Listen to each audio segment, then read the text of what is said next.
বাজার পরিস্থিতির খবর। শীতকালীন সবজি আসতে শুরু করায় সিলেটে কমতে শুরু করেছে দাম। অন্যদিকে কুষ্টিয়ায় কমেছে সব ধরনের মশলার দর এবং নওগাঁয় কমেছে চালের দাম। সপ্তাহ ব্যবধানে নিত্যপণ্যের দাম কমলেও বাজারে এখনও ক্রেতাদের বেশ অস্বস্তি দেখা গেছে। এ বিষয়ে সিলেট থেকে জানাতে যুক্ত আছেন সন্দীপন শুভ, কুষ্টিয়া থেকে মেজবাউদ্দিন পলাশ, নওগাঁ থেকে যুক্ত আছেন আব্বাস আলী। শুরুতেই চলে যাচ্ছে সিলেটে শুভর কাছে। শুভ, জানাবেন বাজারের সবজি সরবরাহ কেমন দেখছেন এবং দরদাম কেমন?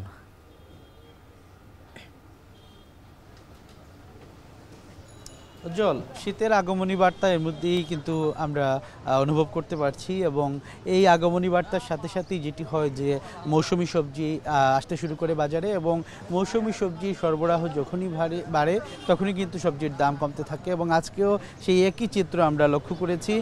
আজকের বাজার দর আমরা দেখতে পেয়েছি যে গত সপ্তাহের তুলনায় কিন্তু 10 থেকে 15 টাকা পর্যন্ত কমেছে। আজকের বাজার দর যদি আমি বলতে চাই, প্রথমেই বলতে হয় ঝিঙ্গার কথা। ঝিঙ্গা কিন্তু পাইকারি বাজারে আগে বিক্রি হতো 80 থেকে 90 টাকা, সেটি কিন্তু কমে গিয়ে 60 থেকে 70 টাকা পাইকারি বাজারে বিক্রি হচ্ছে এবং যেটি খুচরা বাজারে বেড়ে গিয়ে 80 থেকে 90 টাকা পর্যন্ত বিক্রি হচ্ছে।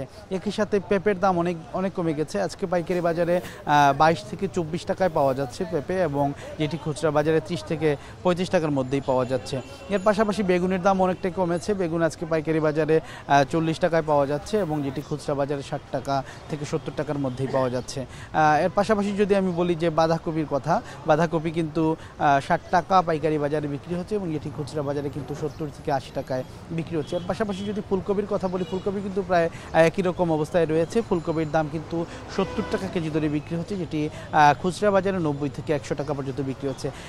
আমরা গত মাসে দেখেছিলাম যে কাঁচামরিচের ঝাঁজ অনেক বেড়ে গিয়েছিল, অর্থাৎ দামের যে তারতম্য বা চড়া দামে বিক্রি হচ্ছিল, কিন্তু আজকের বাজারে সেটি অনেকটাই কমে গেছে। 130 থেকে 140 টাকা পাইকারি বাজারে বিক্রি হলেও খুচরা বাজারে বিক্রি হচ্ছে 150 থেকে 160 টাকায়। ধনেপাতা বিক্রি হচ্ছে 150 থেকে 160 টাকা পাইকারি বাজারে এবং সেটি খুচরা বাজারে বেড়ে গিয়ে 170 থেকে 180 টাকায় বিক্রি হচ্ছে।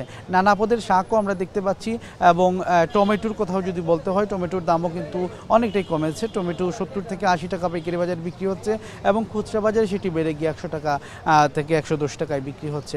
শসার দামও আমরা দেখেছি অনেকটাই কমেছে। শসার দাম 40 টাকা পাইকারি বাজারে বিক্রি হচ্ছে এবং খুচরা বাজারে সেটি কিন্তু যেমনটি আমরা দেখেছি যে 50 থেকে 60 টাকা বিক্রি হচ্ছে। এছাড়াও নানা পদের শাক রয়েছে, শাকের দামও কিন্তু প্রতি আটায় অনেকটাই কমেছে, 15-20 টাকায় কিন্তু এর মধ্যেই শাক পাওয়া যাচ্ছে, 10 টাকার মধ্যেও শাক পাওয়া যাচ্ছে।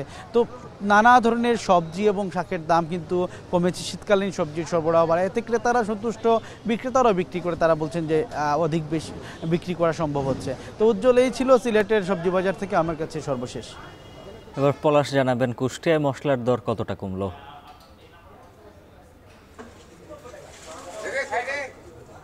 মশলার দাম সেটি আসলে কমেছে। সব ধরনের মশলার দাম কিন্তু 200 থেকে 50 থেকে 200 টাকা পর্যন্ত আসলে কমেছে। আমি এখন ঠিক রয়েছে কুষ্টিয়ার যে সবচেয়ে যে মশলার যেটি সবচেয়ে বড় বাজার, সেটি আসলে কুষ্টিয়ার যে বড় বাজার, এই বাজারে আমি রয়েছে। এখানে আসলে সব ধরনের যে মশলা, সেই মশলার দাম কমার বিষয়টি, যেটি এলাচ আসলে সেটি আসলে বিক্রয় হচ্ছিল যে আপনার 4800 টাকা, সেটি কিন্তু এখন বিক্রয় হচ্ছে যে ঠিক 4500 টাকা। এছাড়াও যে অন্যান্য যে লবঙ্গ, সেটি কিন্তু 1300 টাকা বিক্রি হলে এখন ঠিক 1250 টাকা বিক্রয় হচ্ছে এবং জিরা সেটি এখন 550 টাকা বিক্রয় হচ্ছে এবং সেটি কিন্তু 600 টাকায় বিক্রয় হচ্ছিল গেল সপ্তাহে। এছাড়া অন্যান্য যে সব ধরনের মশলার কিন্তু দাম কমেছে। এখান থেকে মূলত পুরো জেলার কিন্তু যে মশলা, সেটি কিন্তু এটি কিন্তু আসলে এখান থেকেই কিন্তু মানুষ আসলে কেনেন।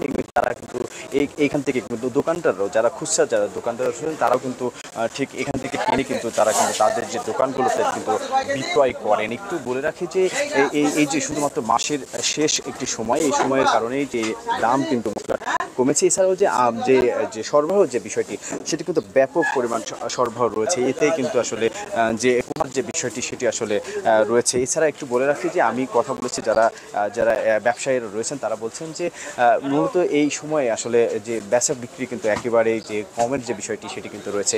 এই কারণেই কিন্তু যে এতে আসলে দামের যে বিষয়টি, সেটি আসলে কমেছে। এছাড়াও একটু বলে রাখি যে ভারত সহ অন্যান্য জায়গা থেকে কিন্তু এই মশলাগুলো কিন্তু যে আমদানি করা হয় এবং এইগুলো কিন্তু ঠিক এই বাজারগুলোতে আসলে বিক্রয় হয়। এই ছিল আমার কাছে কুষ্টিয়া থেকে উজ্জ্বল। এবার নওগাঁ থেকে আব্বাস, জানাবেন নওগাঁর বাজারে কোন চাল কত দরে বিক্রি হচ্ছে?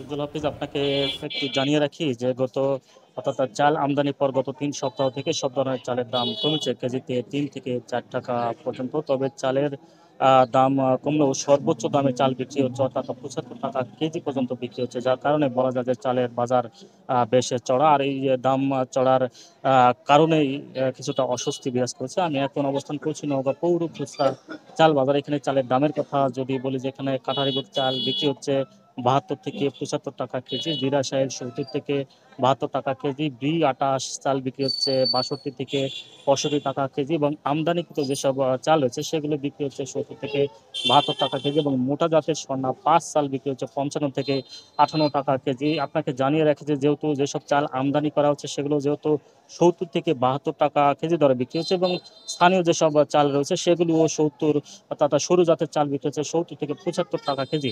অর্থাৎ আমদানি এবং সরু চালের স্থানীয় চালের মধ্যে তেমন কোনো তফাৎ আমরা লক্ষ্য করছি না, যার কারণে বাজার কিছুটা চড়া বলা যায়। তবে এখানকার যারা খুচরা ব্যবসায়ী রয়েছেন তারা বলছেন যে পর্যাপ্ত পরিমাণ চাল যদি আমদানি করা হয় তাহলে চালের বাজার কিছুটা নিম্নমুখী হতে পারে। এর কারণ হিসেবে তারা বলছেন যে সব চাল কল মালিকের রয়েছে তাদের কাছে এখনো পর্যাপ্ত পরিমাণ ধান চাল মজুত রয়েছে। তারা একটা সিন্ডিকেট কাজ করে, এই কারণে যে যদি আমদানি আবার বন্ধ করা হয় তাহলে চালের দাম আবার বৃদ্ধির একটা শঙ্কা তারা করছেন, যার কারণে পর্যাপ্ত পরিমাণ আরও যদি চাল আমদানি করা হয় তাহলে চালের বাজার কিছুটা নিম্নমুখী হবে। তবে পর্যাপ্ত পরিমাণ আমদানি করতে হবে। আবার বেশি পরিমাণ আমদানি করলে যেহেতু এখন আমন ধানের মৌসুম, অর্থাৎ কিছুদিন পর কাটা শুরু হবে এবং সেই সব ধান থেকে চাল হয়ে বাজারে আসবে, যার কারণে কৃষকরা আবার ক্ষতিগ্রস্ত হতে পারেন। যার কারণে পর্যাপ্ত পরিমাণ যদি চাল আমদানি করা হয় চালের বাজার স্থিতিশীল থাকবে। আর চালের দাম যেহেতু এখন প্রায় বলা যায় যে চড়াই রয়েছে, যার কারণে নিম্ন এবং মধ্যবিত্ত আয়ের যারা মানুষ রয়েছে তারা অনেকটাই অস্বস্তির মধ্যে রয়েছে। কারণ শুধু এই চাল না, নিত্য প্রয়োজনীয় যেসব বাজার রয়েছে সবগুলো দামই বেশ চড়া, যার কারণে যদি চালের দাম একটু কম হয় তাহলে নিম্ন মধ্যবিত্ত সব ধরনের শ্রেণী পেশার মানুষের জন্য সুবিধা হবে বলে জানিয়েছেন। আর জেলা চাল কল মালিক সমিতির নেতৃবৃন্দ বলছেন যে চালের দাম আসলে কমার আর কোনো সম্ভাবনা লক্ষ্য করা যাচ্ছে না। তবে চাল যদি আমন ধান যদি বাজার আসে সেক্ষেত্রে বাজার স্থিতিশীল থাকবে। তো এই ছিল আমার কাছে চালের দাম নিয়ে সবশেষ। নওগাঁ, কুষ্টিয়া, সিলেট থেকে বাজার পরিস্থিতির খবর জানাচ্ছিলেন সহকর্মীরা। দেশের সব